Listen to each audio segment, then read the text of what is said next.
1991년 10월 어느 화창한 토요일 오후였습니다.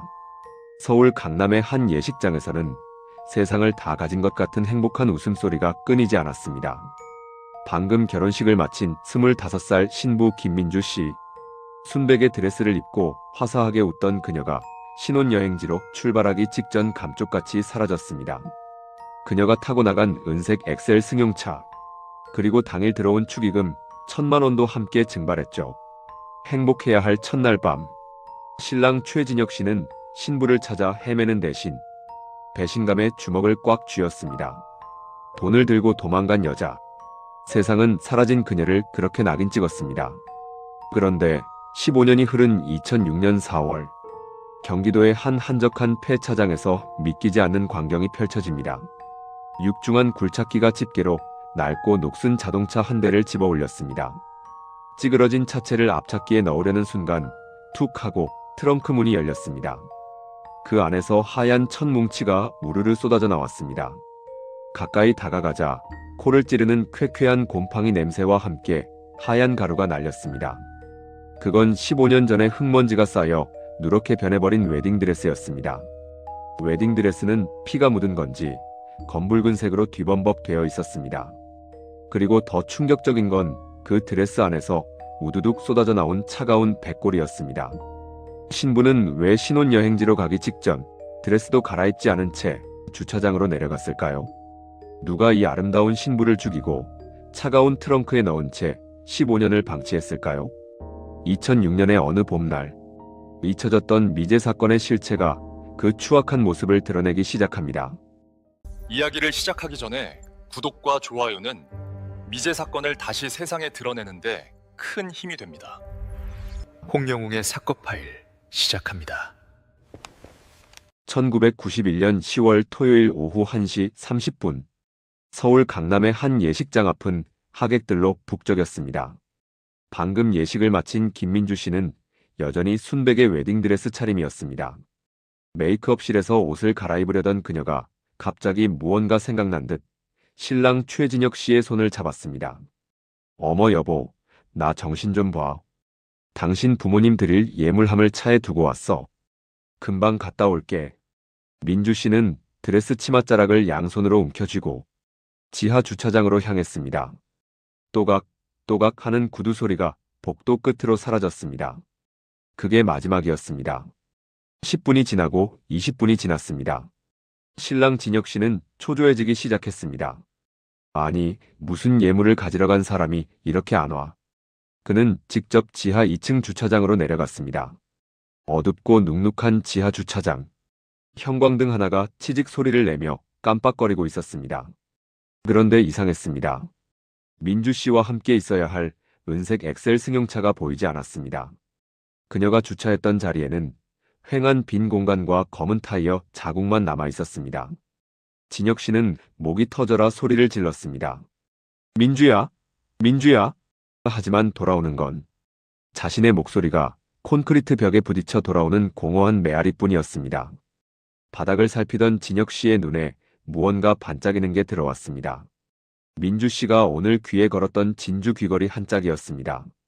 귀걸이 침은 날카롭게 휘어져 있었고 바닥에는 급브레이크를 밟은 듯한 검은 타이어 자국이 선명했습니다. 공기는 무겁고 서늘했습니다.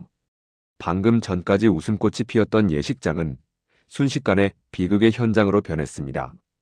경찰이 도착했지만 현장은 이미 하객들과 차량들로 뒤섞여 엉망이었습니다.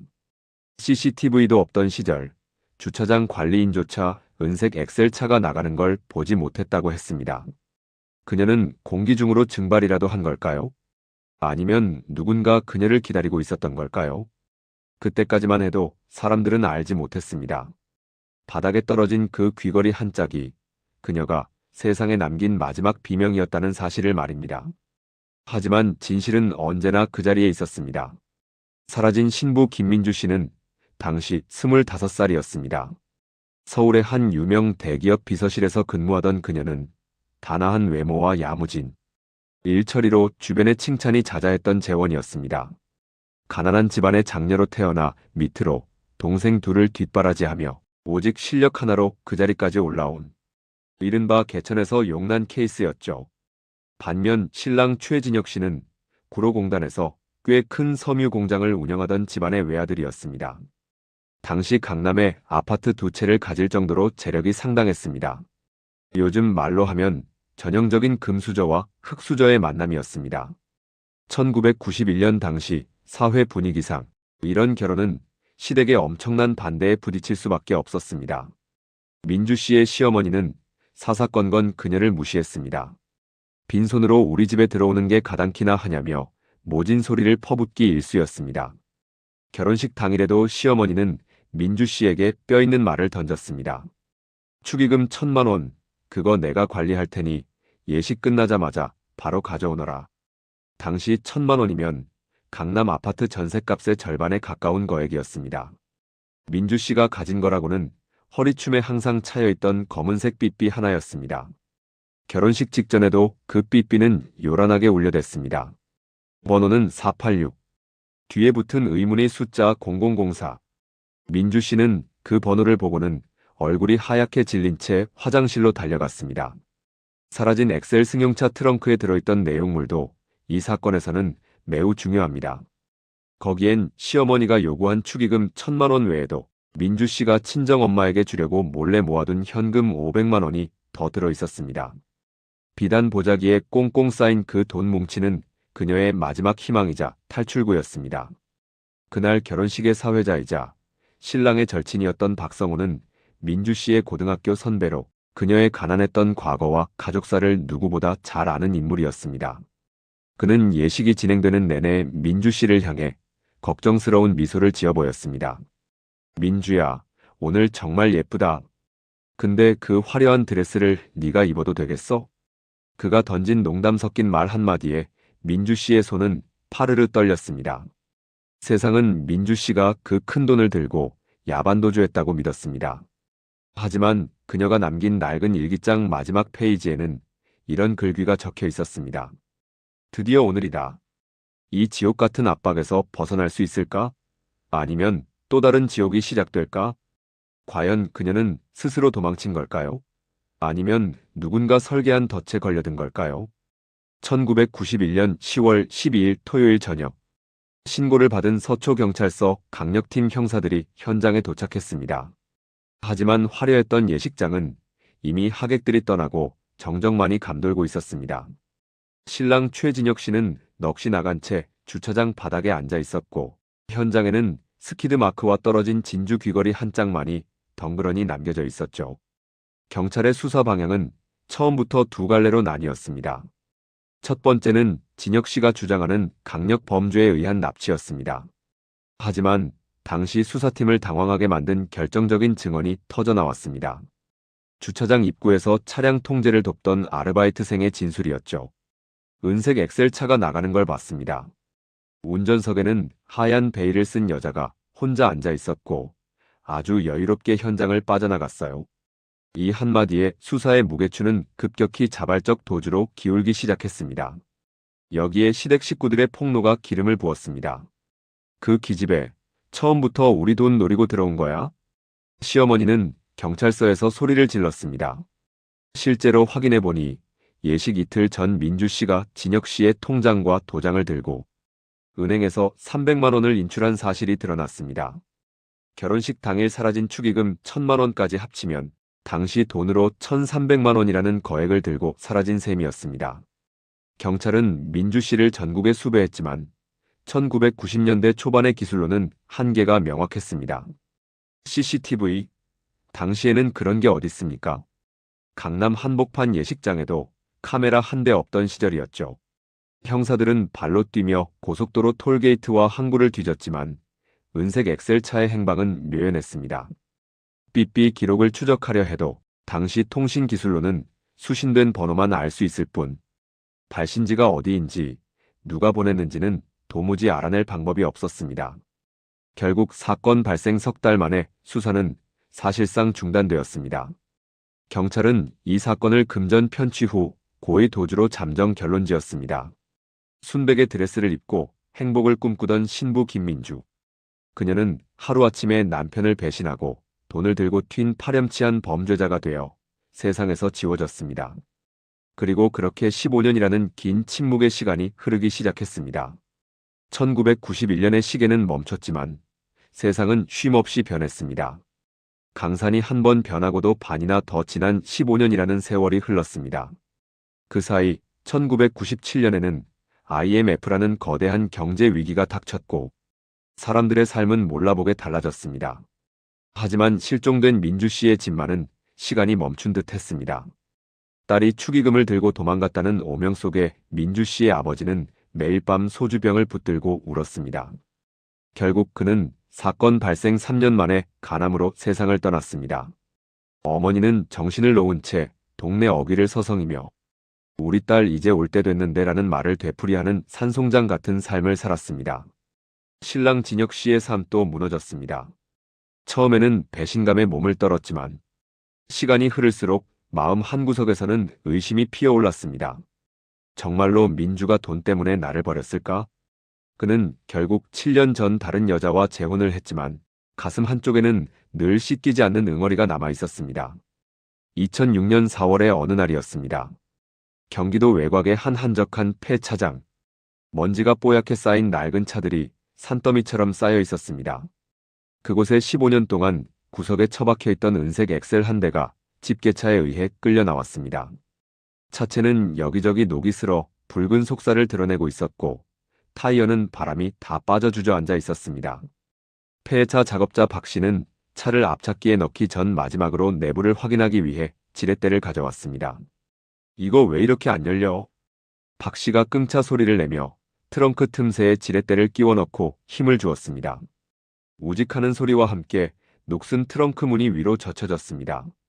그 순간 좁은 틈 사이로 누런 천 뭉치가 보였습니다.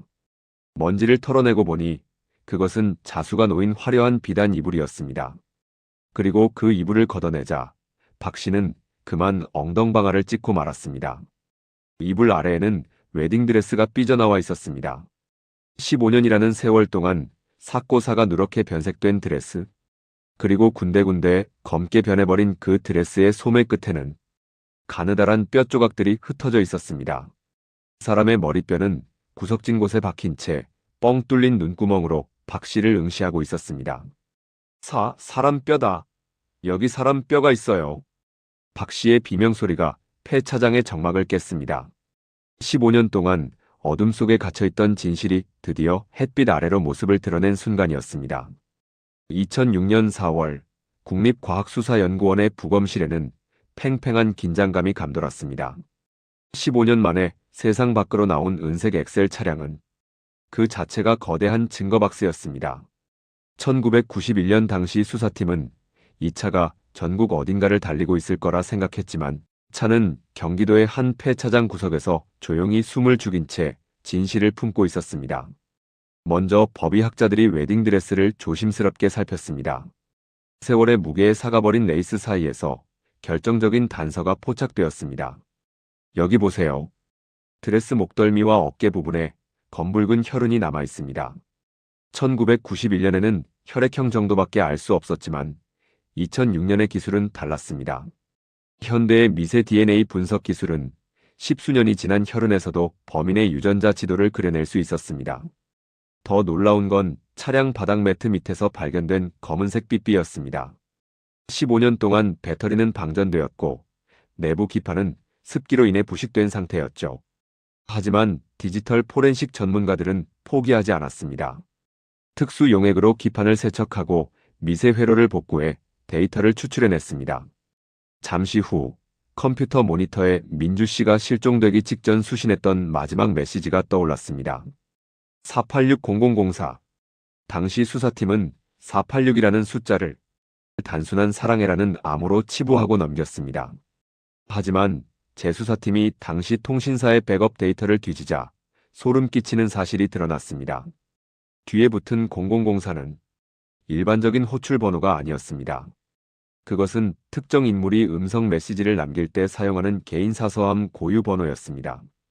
즉, 누군가 민주 씨를 주차장으로 불러내기 위해 사전에 약속된 신호를 보낸 것이었습니다. 또한 드레스 안쪽 면에서는 피해자의 것이 아닌 범인의 상피세포가 검출되었습니다. 범인이 민주 씨를 강제로 제압하고 트렁크에 밀어넣을 때 남겨진 지울 수 없는 범죄의 낙인이었습니다. 범인은 몰랐을 겁니다. 15년이라는 시간이 흘러도 과학수사는 결코 잠들지 않는다는 사실을 말입니다. 2006년 재수사팀은 복원된 DNA와 삐삐 메시지를 들고 다시 1991년의 인명부 속으로 뛰어들었습니다. 수사팀이 압축한 용의자는 총 3명이었습니다. 용의자 1번은 민주 씨의 전 남자친구 강철민이었습니다. 그는 민주 씨의 결혼 소식에 주변인들에게 가만두지 않겠다며 행패를 부린 전력이 있었습니다. 하지만 군 기록을 확인한 결과 사건 당일 그는 강원도 최전방 부대에서 경계 근무 중이었던 사실이 확인되어 명단에서 제외되었습니다. 용의자 2번은 민주 씨의 친오빠 김대성이었습니다. 당시 그는 심각한 도박 빚에 시달리고 있었고 동생 민주 씨가 친정엄마를 위해 따로 챙겨둔 500만 원의 존재를 유일하게 알고 있었던 인물이었습니다. 하지만 국과수의 DNA 분석 결과 드레스에서 발견된 타인의 DNA와 대성의 것은 일치하지 않았습니다. 그는 동생을 잃은 고통 속에 15년을 죄책감으로 살아온 또 다른 피해자였습니다. 마지막 용의자 3번. 신랑 진혁 씨의 가장 가까운 친구이자 결혼식 사회를 맡았던 박성호였습니다. 수사팀은 삐삐 메시지 속 0004라는 숫자에 주목했습니다. 당시 박성호와 함께 근무했던 직장 동료들을 전수조사하던 중 소름 돋는 증언을 확보했습니다. 성호 형요? 그 형 삐삐 사서함 번호가 0004였어요. 당시에 여자들 꼬실 때 자기만의 표식이라고 자랑하고 다녔거든요. 더욱 의심스러운 정황은 1991년 당시 그의 재정 상태였습니다. 결혼식 직전까지 사채업자들에게 쫓기던 박성호가 사건 발생 일주일 뒤 돌연 수백만 원의 빚을 일시불로 상환했다는 기록이 발견된 겁니다. 수사팀은 곧바로 박성호의 소재를 파악했습니다. 그는 이미 다른 사기 사건으로 교도소에 수감 중이었습니다. 재수사팀이 교도소로 찾아가 박성호의 구강 상피 세포를 채취했을 때 평소 당당하던 그의 눈동자가 미세하게 떨리기 시작했습니다. 이걸 왜 지금 와서? 다 끝난 일 아니에요? 그가 내뱉은 짧은 한마디에는 15년 전 그날의 진실이 서려 있었습니다. 2006년 5월 초순 국과수로부터 날아온 한 장의 서류가 15년의 정적을 깨뜨렸습니다. 드레스 어깨 부분에서 발견된 미세 혈흔과 남성의 상피세포, 그리고 교도소에 수감 중이던 박성호의 DNA가 완벽하게 일치한다는 결과였습니다. 확률은 99.99%. 이제 더 이상 빠져나갈 구멍은 없었습니다. 여기서 잠시 멈춰서 흩어졌던 퍼즐 조각들을 하나씩 맞춰보겠습니다.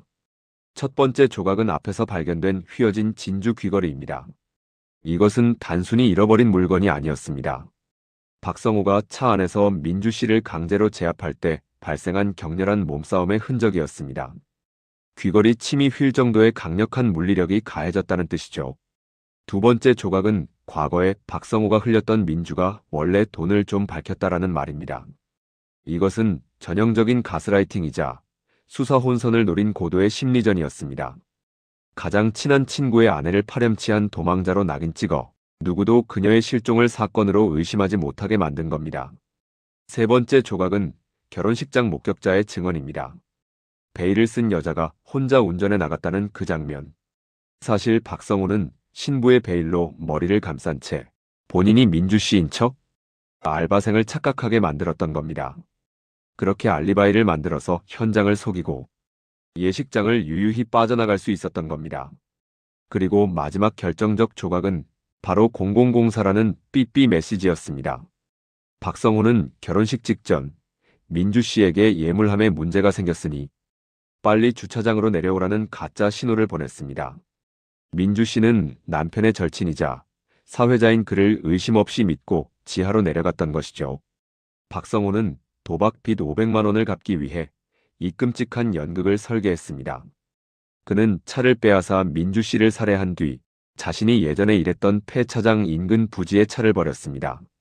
당시 폐차장 주인과 친분이 두터웠던 그는 아는 사람 차인데 잠시 보관 좀 해달라며 차를 구석에 숨겼고 그 차는 15년 동안 거대한 무덤이 되어 그 자리에 그대로 머물렀던 겁니다. 모든 복선이 회수되자 1991년 그날의 참혹한 풍경이 선명하게 그려지기 시작했습니다. 모든 증거는 단 한 사람, 탐욕의 눈이 먼 박성호를 가리키고 있었습니다. 2006년 5월의 어느 오후, 교도소 접견실의 공기는 얼음장처럼 차가웠습니다. 재수사팀 형사가 박성호의 눈앞에 DNA 분석 결과지와 누렇게 변한 삐삐 사진을 내밀었습니다. 박성호는 한참 동안 서류를 응시하더니 털썩 고개를 떨궜습니다. 15년 동안 그를 짓눌러왔던 가식의 가면이 마침내 바닥으로 떨어지는 소리가 들리는 듯 했습니다. 그날 예식장 지하 주차장이었습니다. 박성호의 입술이 가늘게 떨리며 1991년 10월 12일의 진실을 뱉어내기 시작했습니다. 오후 1시 40분, 박성호는 미리 봐두었던 사각지대에 차를 세우고 민주 씨를 기다렸습니다. 그는 민주 씨가 나타나자 진혁이가 예물함 때문에 화가 많이 났다. 빨리 차에 타서 같이 가보자며 그녀를 안심시켰습니다. 가장 친한 친구의 사회자였기에 민주 씨는 아무런 의심 없이 운전석에 앉았습니다.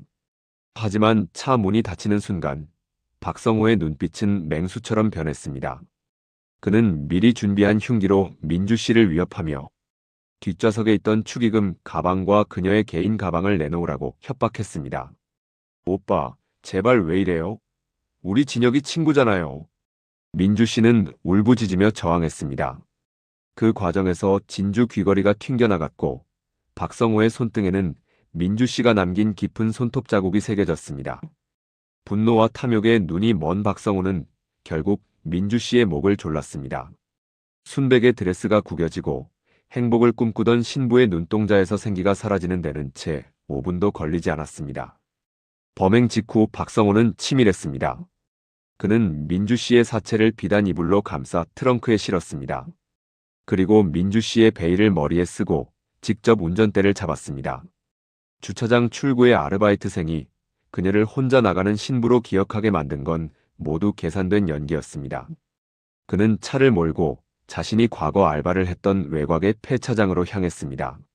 주인에게는 사고가 크게 난 차인데 보험 처리가 복잡해서 잠시만 구석에 더 달라고 부탁했습니다. 1,000만 원의 축의금과 500만 원의 현금, 총 1,500만 원은 그렇게 박성호의 도박 빚을 갚는 데 사용되었습니다. 더욱 잔인한 것은 범행 이후 그의 행보였습니다. 박성호는 친구 진혁 씨 곁을 지키며 민주가 그럴 줄 몰랐다. 나쁜 여자다라며 15년 동안 피해자를 2번 죽였습니다. 그는 진혁 씨가 재혼할 때도 사회를 봐주며 뻔뻔하게 축복의 말을 건넸습니다. 2006년 11월 서울중앙지법은 박성호에게 무기징역을 선고했습니다. 재판장은 가장 신성해야 할 결혼식 날 친구의 믿음을 배신하고 한 여성의 생명을 앗아간 죄질이 매우 무겁다고 판결했습니다. 법정을 나오던 진혁 씨는 차가운 바닥에 주저앉아 통곡했습니다. 민주야, 미안하다. 내가 너를 오해해서 정말 미안하다. 15년 만에 누명을 벗은 신부는 이제야 차가운 트렁크를 벗어나 따뜻한 하늘로 돌아갈 수 있게 되었습니다. 1991년에 멈춰있던 시간이 2006년에 이르러서야 겨우 눈물을 닦으며 마무리되었습니다. 여러분은 이 사건을 보며 어떤 생각이 드셨나요? 시간이 아무리 흐르고 세상이 변해도 진실은 언젠가 반드시 밝혀집니다. 오늘 이야기는 여기까지입니다. 홍영웅의 사건 파일. 오늘 이야기가 유익하셨다면 구독과 좋아요 부탁드립니다. 여러분의 관심 한 번이 미제 사건을 다시 세상으로 끌어내는데 큰 힘이 됩니다. 시청해주셔서 감사합니다.